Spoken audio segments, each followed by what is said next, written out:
Next question देख लेते हैं। मेरे पास एक इस तरीके की सरफेस है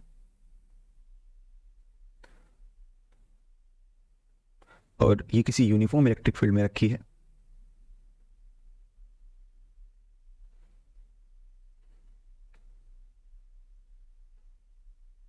इसका टोटल फ्लक्स कितना होगा? कहीं पे कोई चार्ज नहीं है। टोटल फ्लक्स आप कहोगे सर होता है 1/ε0 Q इनसाइड। अब यहाँ पे Q इनसाइड तो है ही नहीं, तो जीरो होगा। नेट फ्लक्स की बात कर रहा हूं मैं, किसी भी अकेली सरफेस की बात नहीं कर रहा हूं, सबका मिला मिलू के जो होगा वो जीरो होगा। बस अगर आप इतनी कहानी समझ पा रहे हैं तो आप चैंपियन हैं, तो आपको चीजें समझ में आ रही है, बढ़िया। चलो एक क्वेश्चन को थोड़ा सा घुमाता हूं, देखते हैं आपका दिमाग काम करेगा या नहीं करेगा। इसको नोट कर लीजिए। सभी लोग इस क्वेश्चन को थोड़ा सीरियसली करेंगे, मैं उम्मीद करता हूं आप इसका आंसर निकाल सकते हैं। ऐसे करके एक हेमिस्फेयर है ये, ठीक है ना, हेमिस्फेयर है, पूरा क्लोज्ड है, घबराने वाली कोई बात नहीं है। नीचे वाली सरफेस बंद है और ऊपर वाला जो डोम है ये भी बंद है, पूरा एकदम क्लोज सरफेस है। अब इसके अंदर से ऐसे करके इलेक्ट्रिक फील्ड जा रहा है। इलेक्ट्रिक फील्ड पैरेलल पैरेलल जा रहा है, मतलब यूनिफॉर्म इलेक्ट्रिक फील्ड है E। इसका रेडियस है R, ओके, रेडियस R है, E इलेक्ट्रिक फील्ड है। आपको बताना है flux passing through curved surface.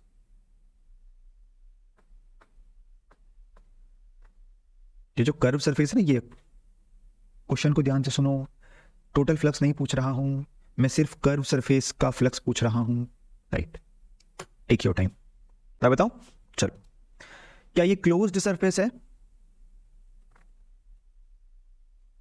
बंद है, मैंने कहा क्वेश्चन में क्लोज, नीचे से ऊपर से बंद है, मैंने कहा ऐसा पूरा सरफेस आपस में बंद है, नीचे से और ऊपर से। इसमें दो सरफेस है इस क्लोज सरफेस के अंदर, एक तो प्लेन सरफेस है और दूसरा इसके साथ कौन सा है? दूसरा इसके साथ कर्व्ड सरफेस है। अच्छा, इसके अंदर कोई चार्ज तो नहीं है, वही है ना, तो उसका टोटल फ्लक्स कितना होगा? ये तो कंफर्म है कि इसके अंदर कोई चार्ज नहीं है, तो इसका टोटल फ्लक्स कितना रहेगा? जीरो। ये बात मानते हो या नहीं? हाँ ना बोलो यार, ऐसे नहीं काम चलता, तुम सो जाते हो बीच बीच में। गुड। हाँ, तो टोटल फ्लक्स में किस किस का फ्लक्स इंक्लूडेड है? टोटल फ्लक्स में किस किस का फ्लक्स इंक्लूडेड है? Flux of plane surface plus flux of curved surface equal to zero. तो flux of curved surface will be equal to minus of flux of plane surface. यहां तक भी सब सही लग रहा है कि कर्व सरफेस का फ्लक्स मतलब प्लेन सरफेस का फ्लक्स, बस माइनस लगाना पड़ेगा। तो सारी कहानी आ गई इसके ऊपर, प्लेन सरफेस के फ्लक्स पे। ये है प्लेन सरफेस, इसका एरिया किधर होगा? आपने कहा नीचे की तरफ, भाई बाहर से देखोगे ना इसको तो नीचे की तरफ एरिया। और इलेक्ट्रिक फील्ड किधर है? आपने कहा ऊपर की तरफ। और इसका एरिया है कितना? पाई आर स्क्वायर। भाई प्लेन का एरिया तो पाई स्क्वायर होता है, सर्कल है ना नीचे वाला। तो इसका फ्लक्स बताना जरा कितना होगा? माइनस में होगा कि प्लस में होगा, पहले तो ये बता दो। इलेक्ट्रिक फील्ड ऊपर है, एरिया नीचे है, तो माइनस होगा। माइनस E इंटू ए, मतलब E into pi r square. ये आया प्लेन सरफेस का फ्लक्स। अब इसकी वैल्यू को यहां पुट कर दो तो माइनस माइनस प्लस हो जाएगा, तो कर्व सरफेस का फ्लक्स कितना हो जाएगा? E pi r square. और जो आप शेडो मेथड कह रहे हो ना बच्चे, एक्चुअल में वो यही है जो आप कह रहे हो शेडो मेथड, वो यही है कि ऊपर वाले का पूरा शेडो नीचे बन रहा है, वो तो वही। तो एक्चुअल तरीका तो ये कि टोटल फ्लक्स जीरो है, टोटल में प्लेन और कर्व दोनों का इंक्लूडेड है। प्लेन का और कर्व का आपस में रिलेशन पता चल गया, माइनस का फर्क है। तो अगर आपसे कर्व का पूछेगा तो प्लेन का निकाल दो, माइनस लगा दो, आंसर आ चुका है आपका। बताओ कोई दिक्कत हो तो बत पूछो मुझसे, नहीं समझ में आया तो बताओ, कारण बताता हूं उसका। जो आपने एरिया लिया है, इस पॉइंट पे एरिया का डायरेक्शन कितना है? किधर है? इधर है क्या? इसका एरिया किस तरफ होगा? परपेंडिकुलर होगा ना। यहां पे एरिया इस तरफ, यहां पे एरिया इस तरफ, तो हर पॉइंट पे एरिया और इलेक्ट्रिक फील्ड के बीच का एंगल तो बदलता जा रहा है। तो आप थीटा का वैल्यू क्या रख रहे हो? आपने जीरो मान लिया। जीरो है नहीं ना, समझ रहे हो गलती क्या हो रही है? आपने थीटा को जीरो मान दिया कि हर पॉइंट पे थीटा जीरो है, जबकि हर पॉइंट पे थीटा कुछ और है। यहां पे कुछ और हो सकता है, यहां पे कुछ ऐसा हो सकता है, यहां पे कुछ ऐसा हो सकता है। तो हर पॉइंट पे थीटा वेरिएबल है, आप कर्व सरफेस का निकाल ही नहीं सकते। प्लेन सरफेस के बिना कर्व सरफेस का निकालना इंपॉसिबल है, नहीं हो पाएगा आपसे। समझ पा रहे हो? इसलिए आपने जो 2 पाई आर स्क्वायर किया था वो गलत हो गया था। नहीं सर हमें कुछ नहीं समझ आ रहा, आप हम संन्यास ले रहे हैं, चल रहे हो? क्लियर है, चल ओके। अब कुछ किसी पिटे बहुत रिपीटेड क्वेश्चन टाइप होता है, उन्हीं के बारे में बात करेंगे। आपको कहा गया कि मेरे पास एक क्यूब है, आई थिंक ये तो सब लोगों ने क्वेश्चन देखे होंगे, करे होंगे। इसके क्यूब के अलग अलग पॉइंट पे आप चार्ज को रख दो और फिर फ्लक्स निकालना चाहते हो, है ना। तो मैं एक क्यूब बना देता हूँ, फिर उसी की हेल्प से क्वेश्चन को सॉल्व करेंगे। इसको मैं अपने कॉपी पेस्ट वाले ऑप्शन में रख लेता हूँ क्योंकि ज़रूरत पड़ेगी बार बार इसकी। हाँ जी सर, तो सबसे पहला केस नंबर 1, मैंने चार्ज को इसके बिल्कुल सेंटर पे रखा, centre of the cube. Q charge it is place at the centre of the cube. बताओ टोटल फ्लक्स कितना होगा? आपने कहा सर टोटल फ्लक्स होता है Q by epsilon not. Q मतलब टोटल चार्ज जो अंदर है, सारा अंदर ही तो है। दूसरा, फ्लक्स थ्रू सिंगल सरफेस, किसी भी एक सरफेस के थ्रू।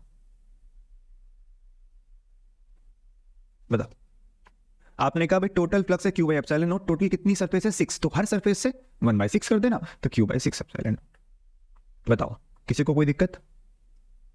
बोलो बोलो बोलो, नहीं ना। टोटल का 6 सरफेस का क्यू बाई एप्सिलॉन नॉट, एक सरफेस का 6 से डिवाइड करा, क्योंकि हर सरफेस से इतना ही फ्लक्स जाएगा, क्योंकि बिल्कुल बीच में रखा है, सिमेट्रिक है ये, तो हर सरफेस से इक्वल फ्लक्स जाएगा। चलिए सर, ओके ठीक है, दूसरा केस करते हैं। अब आपने क्या किया, आपने जो आपका चार्ज था उसको सेंटर से हटाया और आपने इसके फेस के सेंटर पे रख दिया, किसी भी एक साइड का जो फेस था उसके सेंटर पे रख दिया।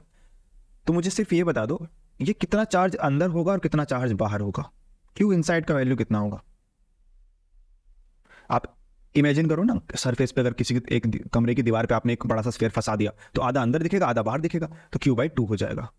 तो अगर आप इसका फ्लक्स निकालना चाहें, टोटल फ्लक्स, सॉरी फाई लिखना है, क्यों नहीं लिखना है, तो कितना रहेगा? Q inside is Q by 2, तो आ जाएगा क्यू बाई 2 एप्सिलॉन नॉट। ये वाली चीज आपको याद होनी चाहिए, ठीक है। अगले केस में क्या किया हमने, इसको उठाया, कहाँ रखेंगे अब? अभी तो फेस के सेंटर पे रखा है, अगले ऑप्शन में कहाँ रख देंगे? इसके किसी भी एज के सेंटर पे, किसी भी एज के सेंटर पे, एज तो बहुत सारे हैं, ये भी एज है, ये भी एज है, ये भी एज, ये सारे एज हैं, इतने सारे, किसी के भी सेंटर पे रख दिया। मान लो आपने यहाँ पे रखा, at the centre of any as. तो मुझे ये बताओ, सोचो आपके जिस कमरे में आप बैठे हो उसके किसी भी एक ऊपर की तरफ, ऊपर वाला जो एज है उसके बीच में आपने एक स्फेयर को फिट कर दिया, तो कितना हिस्सा अंदर दिखेगा, कितना बाहर दिखेगा? हाँ 90 डिग्री एंगल अंदर दिखेगा ना, देखो बाकी पूरा तो स्फेयर होता है, तो ये है 90 डिग्री, खाली इतना पोर्शन आपको दिखेगा 1/4। तो क्यू इनसाइड का वैल्यू जो आपका रहेगा वो क्यू बाई 4 रहेगा, और आपका आंसर आएगा 5 total Q by 4 epsilon not.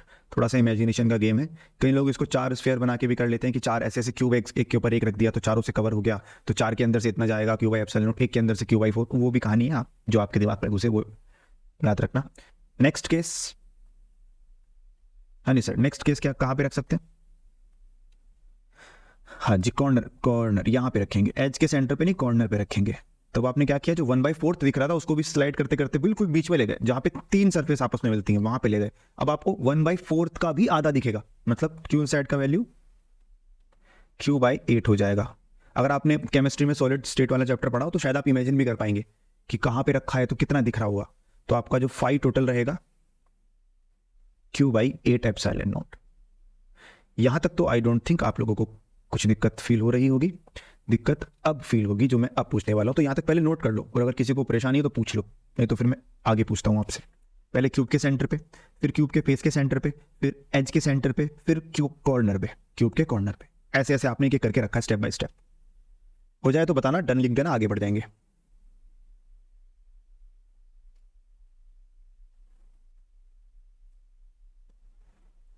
Chat box सुना पड़ा है sir, Q by 24 epsilon not कैसे होता है? क्या बात है, जो मैं पूछने वाला तो मुझसे पूछ रहे हो, यही तो मैं पूछने वाला था तुम लोगों से। अभी बताएंगे बच्चे, अभी बताएंगे, चिंता नोट। यहां तक कर लिया सबने? डन सर, कर लिया। आ जाओ, इस क्वेश्चन को थोड़ा ध्यान से देखो। इमेजिन करो आपके रूम के किसी कॉर्नर पे एक चार्ज रखा है, उसके अंदर से इलेक्ट्रिक फील्ड लाइंस निकल रही है ना। तो इसके अंदर से इलेक्ट्रिक फील्ड लाइंस निकल रही हैं, जो भी इसके अंदर से लाइन निकलेगी, क्या वो एक भी लाइन इसके अंदर से निकल के पीछे वाली सरफेस के परपेंडिकुलर हो सकती है? इसके अंदर से जो भी लाइंस निकलेंगी, जो भी लाइंस इसके अंदर से निकलेगी, इलेक्ट्रिक फील्ड लाइंस, क्या वो पीछे वाली सरफेस या साइड वाली सरफेस या ऊपर वाली सरफेस के परपेंडिकुलर हो सकती है एक भी लाइन? सोच के बताना। इमेजिन करो आपके रूम के कॉर्नर पे एक लेजर लाइट रखी है और वो हर डायरेक्शन में लेजर लाइट फेंक रही है, तो वो लेजर लाइट सरफेस के पैरेलल तो आ सकती है, ऊपर वाली, साइड वाली, पीछे वाली, पैरेलल तो आ जाएगी, बट परपेंडिकुलर नहीं हो सकती। ऐसा तो नहीं हो सकता कि भाई लाइट यहाँ से इलेक्ट्रिक फील्ड निकला, ऐसे गया, वो इसके परपेंडिकुलर पीछे चला गया, ऐसे उड़ के ऐसे अंदर चला गया, नहीं ना। ऐसा भी नहीं हो सकता कि ऐसे गया और साइड से निकल गया, नहीं हो सकता। ऐसा भी नहीं हो सकता कि पीछे चला गया, वो भी नहीं पॉसिबल। ना ऐसा हो सकता कि ऊपर निकल गया, नहीं।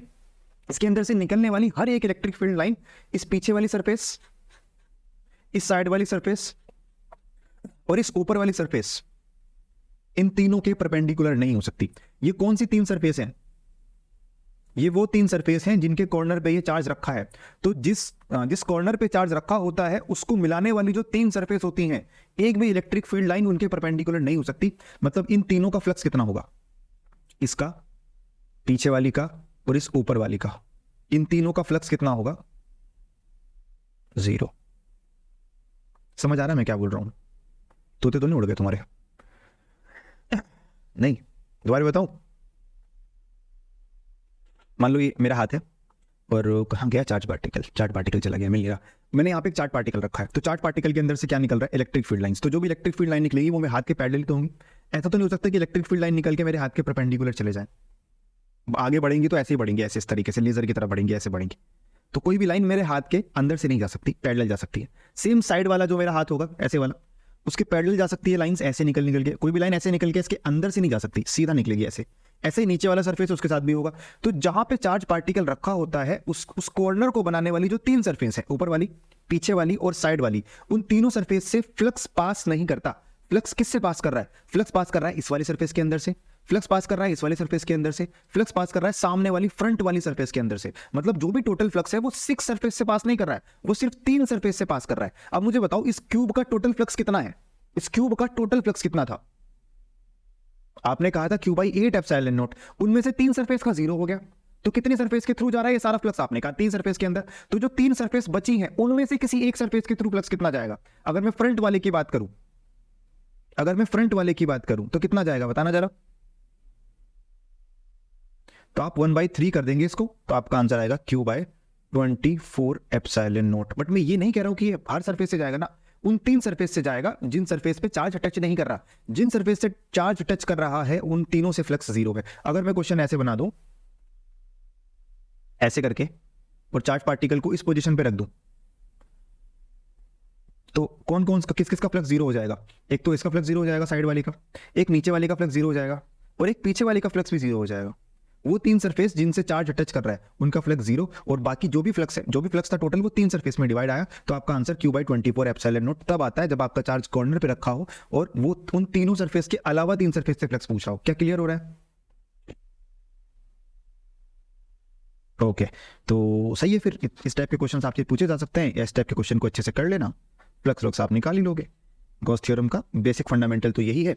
रुको रुको रुको रुको, देख लिया पूरा वीडियो? सब समझ आया? नहीं आया तो कमेंट्स में लिखो कि नहीं समझ आया, और क्या समझ नहीं आया वो बताओ।